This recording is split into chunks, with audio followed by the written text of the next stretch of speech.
बोलो अन्नपूर्णा माता की।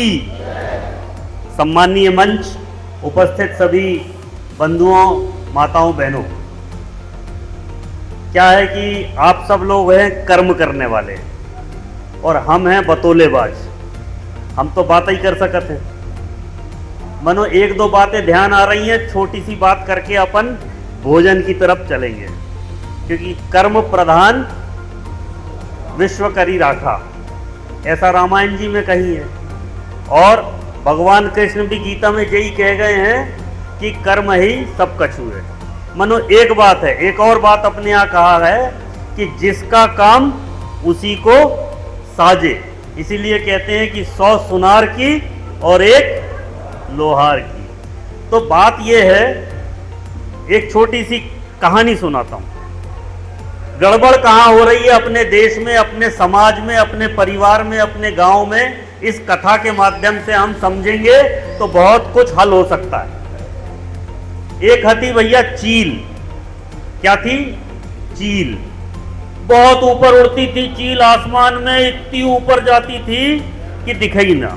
और उतनी ऊपर जाने के लिए मेहनत बहुत करनी पड़ती है। उतनी मेहनत करके उड़ के ऊपर जाए और वहां पे डेने फैला के उड़ते उड़ते उड़ते क्या देखती थी कि भैया शिकार कहाँ है, भैया खाने को क्या मिलेगा, नीचे कौन सी चीज मिल जाए तो अपना पेट भरे, जाके मध्य चील ऊपर उड़ती थी।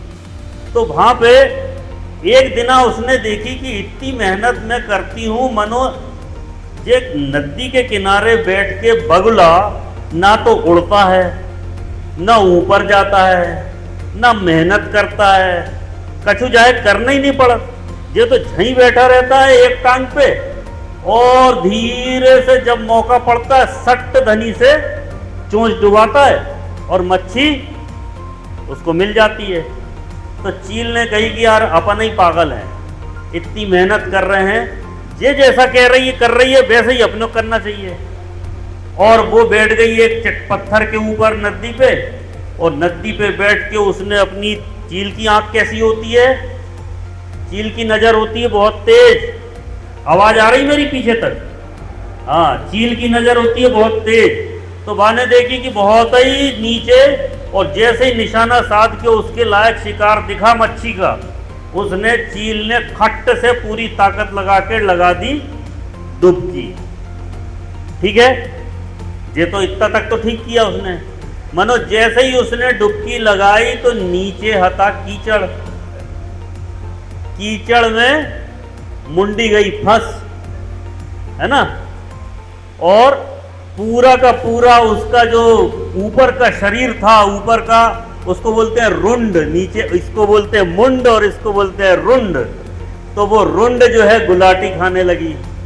तो इसके लिए एक बात कही गई कि अच्छे नौने करत खात थे, भैया कौन ने गेल बताई, और मुंड गवर्रे धस गई, रुंड गुलाटे खाई।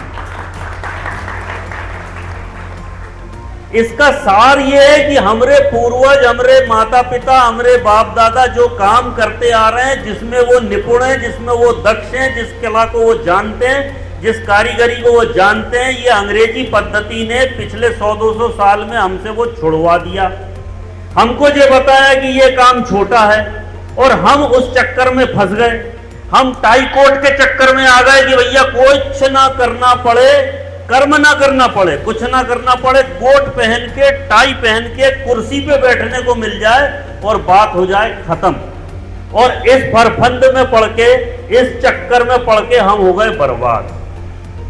देखो भैया, ये कोट पहनने वाले लड़के जब नौकरी मांगने जाते ना, तो बिन को आधी मजूरी पे भी नौकरी नहीं मिलती और जमाने भर का शोषण मिलता है। लेकिन एक कारीगर को, एक अच्छा कारीगर हो तो 4 गुना पैसा देने को दुनिया तैयार है। उसके पीछे पीछे घूम रही है, उसके घर बुलाने जा रही है। और आज जो नए समय में, चाहे वो प्लम्बिंग का काम हो, चाहे एसी सुधारने का काम हो, चाहे इलेक्ट्रीशियन का काम हो, जो भी कार्य है उसकी दक्षता जिसके पास है वो कभी बेरोजगार नहीं हो सकता, और उसको किसी की चाकरी की भी जरूरत नहीं, उसके दरवाजे लोग आएंगे बुलाने।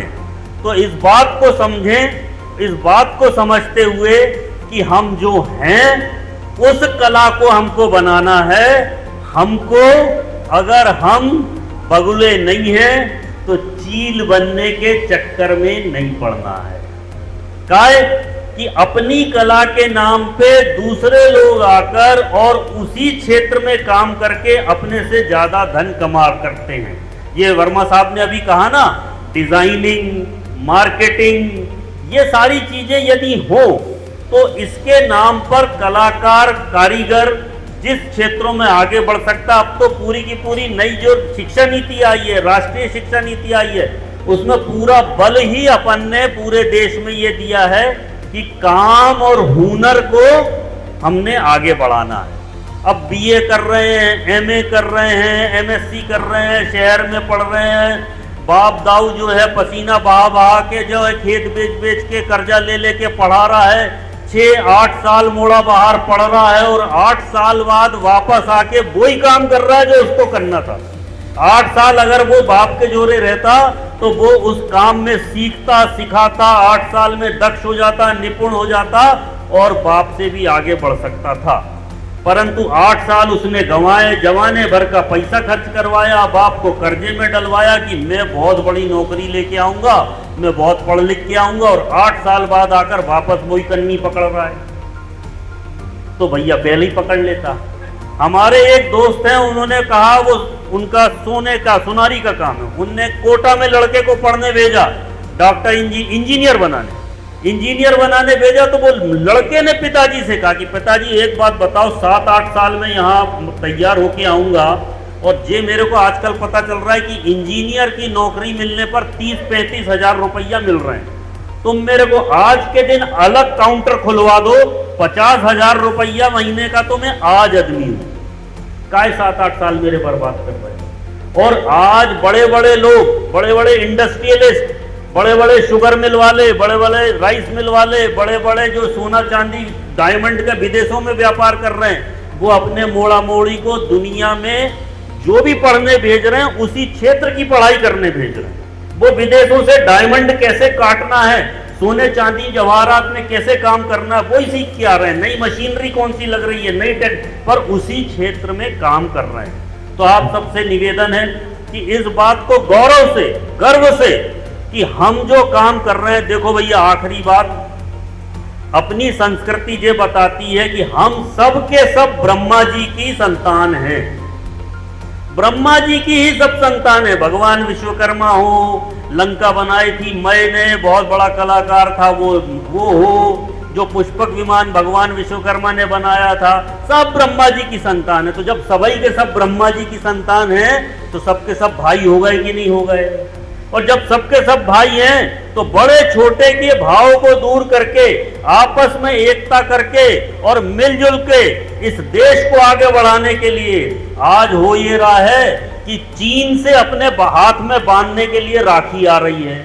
आज हो रहा है चीन के मंजे से अपन पतंग उड़ा रहे हैं। आज हो ये रहा है कि चीन के बने हुए गणेश जी से अपन गणेश जी की पूजा कर रहे हैं। आज हो ये रहा है कि चीन से आए रंग से अपन होली खेल रहे हैं। आज हो ये रहा है कि दिवाली पे अपन पटाखे भी चीन के फोड़ रहे हैं। तो भैया अपने देश का माल, अपने कारीगरों का काम किया हुआ माल, अपने लोगों को आगे बढ़ाने का काम अपन 150 करोड़ हैं हिंदुस्तान में। अगर हिंदुस्तानियों ने ये ठान लिया, बहुत बड़ी मजबूरी होगी देश की, कोई टेक्नोलॉजी की बात होगी, कोई रक्षा की बात होगी, तो विदेश से कुछ लाना होगा, ले आएंगे।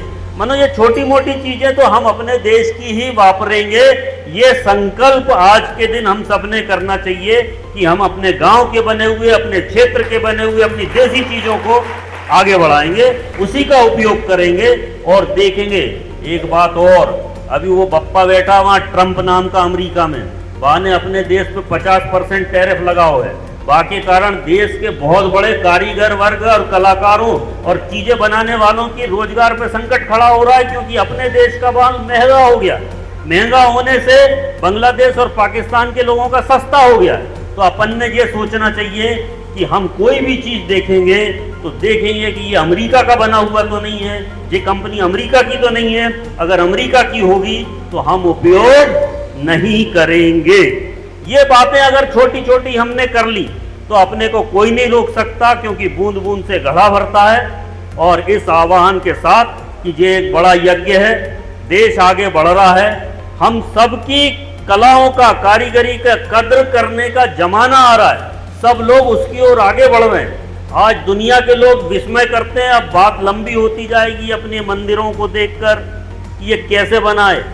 इतिहास गवाह है, विदेश के लोगों ने जब हिंदुस्तान का शिल्प देखा, यहाँ का अजंता और एलोरा जैसे मंदिर देखे, मीनाक्षीपुरम जैसे मंदिर देखे, तो उनने लिखा है कि भैया ये किसी आदमी का काम नहीं हो सकता, पक्की बात है कि ये किसी जिन्न जिन्नात ने बनाए होंगे, आदमी तो ये बना ही नहीं सकता। ये वे लिख के गए, ऐसे हमारे पूर्वज थे, ऐसे हमारे पूर्वज थे जिनने अशोका का जो स्तंभ खड़ा हुआ है दिल्ली के अंदर कुतुब मीनार के बाहर हजारों साल से, उसमें आज तक जंग नहीं चढ़ी। अब लाओ तुम ISI मार्क का बड़े अच्छे से अच्छा लोहा अपने घर में लेंटर डालने का जे, बाहर एक घाम और पानी में रख दो, वह पीला हो जाता है जंग से। मनो वो लाट हजारों साल से खड़ी है, वहां पे राई रत्ती कोई असर नहीं पड़ो, कोई जंग नहीं चढ़ो। तो ये बनाने वाले कौन थे? हमारे पूर्वज थे। ऐसे दुनिया भर की चीजें उनने बनाई, तो हम भी उसी स्तर पर जा सकते हैं और जा रहे हैं। इसी बात की नजर भी लग रही, दुनिया के बहुत सारे देश आपसे जल रहे हैं और जल के ये सोच रहे हैं कि हिंदुस्तान आगे क्यों जा रहा है। तो अपने को अपने पूर्वज ये जो महान परंपरा देके गए हैं, आने वाले बच्चे भी गर्व के साथ उन कामों को डिजाइन के माध्यम से, टेक्नोलॉजी के माध्यम से आगे बढ़ाएं। ये न्यास का अधिक से अधिक लाभ आप लोग लीजिए, अच्छे से अच्छे सुझाव भी दीजिए और मिलकर अपन इस क्षेत्र को प्रगति के पथ पर ले जाएं। ऐसा काम करिए। एक बार पुनः बोलिए, भगवान विश्वकर्मा की जय श्री राम।